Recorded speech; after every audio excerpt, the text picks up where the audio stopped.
Welcome back, YouTubers. I have reached 300 subscribers. So a bit of a celebration for me. Hasn't been easy to do. So today I'm just going to take you on a bit of a worm tour of my worm farm and show you where I'm up to and how it's going. A lot of stuff in the shed at the moment. But, we'll see how we go with all the rain we have in Sydney here. And without you subscribers and your followers, I wouldn't be able to grow this channel, and without your subscribing and likes, I can't grow my worm business. Not from profit, just from support and knowledge of all the worm farmers out there and people supporting me, which has been great to help me out with knowledge. So I'm just going to show you around a little bit now and we'll see how we go. This is my inside beds. They're 3 by 4, 4 by 4 maybe. I was measuring for a while. And what I've done, I've put all my composting worms, which is a mixture of blues, reds, tigers, etc. So I've got 2 beds here. I've got another one which you would have seen in another doco before with the rabbit Mr. Floppy goes into and does his business in there. You see he poos down there. I've just moved him today. So hello Mr. Floppy, there you go. Want to say hello or not? A little bit shy today. Get back to him shortly. So I've got the 3 beds here. 3 beds here. I'll show you most of the beds here. The worms in it, just aged horse manure. Aged horse manure. You see some of the worms on top there. So I dig down in there. I've got some scraps in there, but they're going through it pretty quick, more than normal. Keeps it nice and warm during winter. So a bit of heat in here. It's not burn your head, but burn your head and your hand heat, sorry. But it's enough just to keep them warm. So you don't see a terrible lot of them there. You see some of them in there with a bit of old spinach, etc. So they're just in there chilling out, breeding now. I've got them out of the big pens. So originally having all these drawers, you'll see these drawers, I used to have them in their drawers, as you know, and I got too much work. So now I've just put them back into these ones, making it a lot better. Pretty much just give them vegetables, scraps now, let them breed. Every month or so I'll bring them back up. Hopefully I can get enough castings this year to sell. They sell out pretty quick. And then on the other side, that's my little table there. And over here we've got the 1,000-gallon totes. There will be young ones in here to grow out. They're doing nice in here. We'll have a look to see. Oh, that's right, I put a watermelon in there. I guarantee they'll be under that watermelon. Oh, there you go. There's a good handful of them.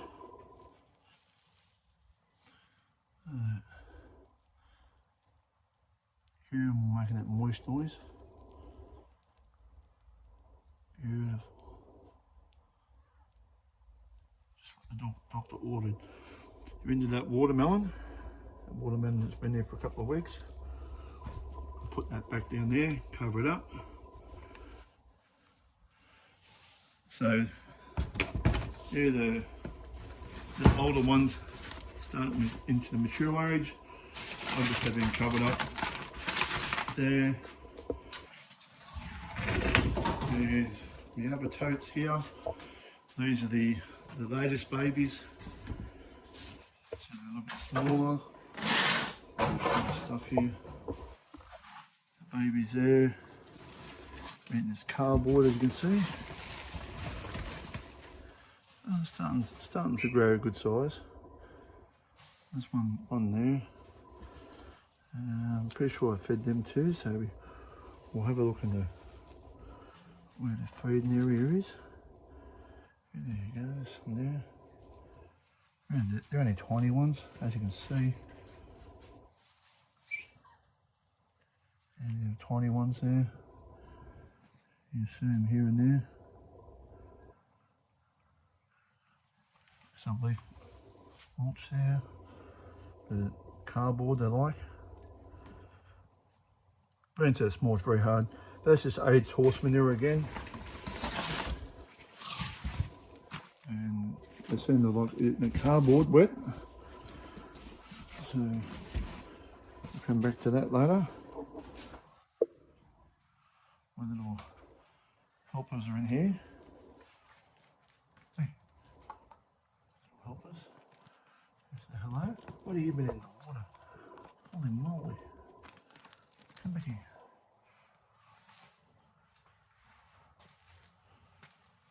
Seeing what I'm doing. And what I've got in this one, over here, this is the European night crawlers, babies. It's just starting to get some good size on them. That one there, a bit of a wiggly one. Wants to get away. Not too sure about lighting, you can see some on the way there. They're only very young. I'll see if I've got they're going through the food.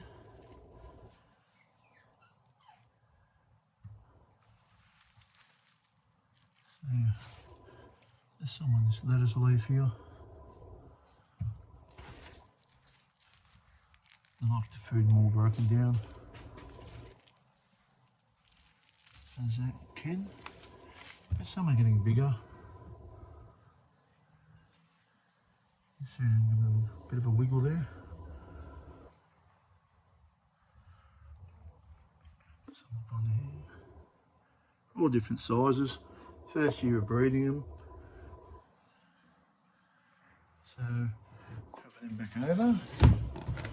For now. It's cold out because it gets a bit cold here. Now we're going to attempt to go outside because it's been raining, as you can see. This camera's playing around a little bit. As you can see, it's been raining here. Oh, the yard's a messy yard anyway. And I've got my outdoor bed here. It's full of water at the moment, or partly full of water. What I'll do, I'll pull back this here where the feeding area is. There's one right at the top. And that one's this one about to escape. So it looks like a juvenile. Nice baby juvenile. Pumping, look at him go. Go, a good thing. You want to go back to bed, don't you? Too cold out here. You go back to bed. Then you've got the adults ones I've shown before. So looks like they're happy. They're happy in here. A couple of smaller ones.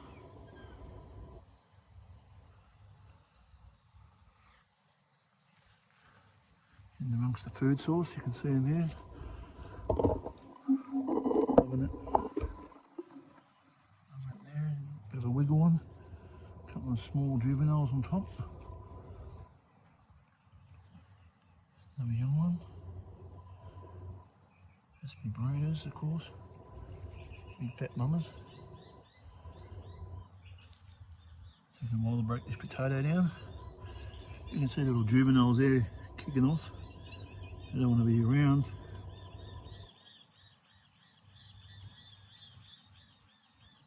So took advice of some more knowledgeable people that to grow them outdoors, and not as much. Look at the shade of the grapefruit tree. You can see some big grapefruits here. We don't really eat them. That's probably, everything grows better when you're not trying to eat them. We've got some oranges growing over here. It's not a nice orange tree. Just found a nice orange one down here. That's a nice one.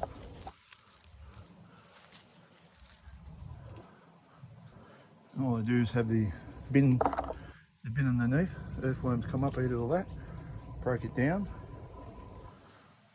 and the trees love it for it. So I'll get back out of this rain. This is the outside. I want to have my leaves and bark and that. Composting in here to feed me worms. Other times if you look deep in here, sometimes find wild worms. There's one right there, see? Ready to go. Here. Wild worms, earthworms. I want to get back into the soil and eat. So it just stays there. Trip over these. There's my sifter, it stays outside. Big sifter. I've seen before. Back in the warm shed. So yeah, so that's my setup. Thought I'd give you a bit of a tour today. And trying to enlarge, trying to get bigger. Very hard in the small spirited space, but I do have another double garage I might be able to use if I get big enough. But I'm hoping to sell bait worms end of this year or next year. And so yes, so all the so yes, so that's a little tour of mine from my little farm, my little shed. So thank you for everybody for subscribing. Thank you for everybody for your knowledge and people about doing worm farming for years. I've used your knowledge and it's come down to very good use. As I said, subscribe, share, like, and brings it better, makes it better, and the more people see it, better it gets. And as my farm gets bigger, we share knowledge to each other, and that's why we work. And yes, so thank you for everybody for that. So this short video, hopefully the video turns out alright, because I'm first time using a GoPro thing, as you can probably tell, and I hope it hasn't been too long. So subscribe, like and share, and thank you from everybody, all my friends in America and people from overseas for support. I've got more videos coming up of different experiments and stuff I'm going to try. Okay, all right, thank you for your support.